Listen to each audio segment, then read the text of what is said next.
Tonight, a North Idaho woman nearly killed in a shootout with her estranged husband wants you to know more about her personal experience with domestic violence. Rose Turner lost an eye in the attack that also claimed the life of her mother and father.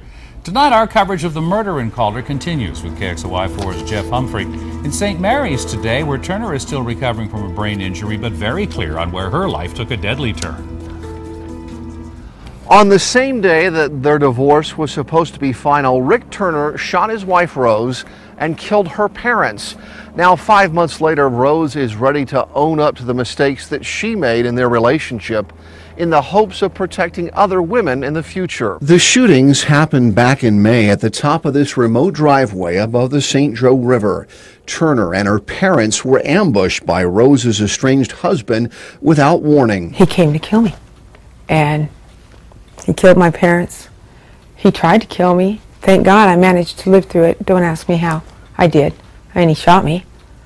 And he shot himself. The shootings that shocked the nearby town of Calder were a violent end to a case of domestic violence that had dragged on for decades. Rose was still just a teenager the first time her future husband abused her. I thought he had a bad life. And if I only loved him enough, if I loved him enough and showed him and was there, that he would quit, that it would change. Unfortunately, the violence continued, and by the time Rose realized her mistake, the couple already had several young children. Because of a wallet that was almost always empty, Rose was trapped in an abusive marriage with no exit strategy in sight. You have kids that you have to take care of. You can't just run out with kids and not have a place to go and a place to take care of them and a home to give. Finally, last April, with her children grown and Rose working in a St. Mary's nursing home, she filed for divorce at the Bennewauk County Courthouse.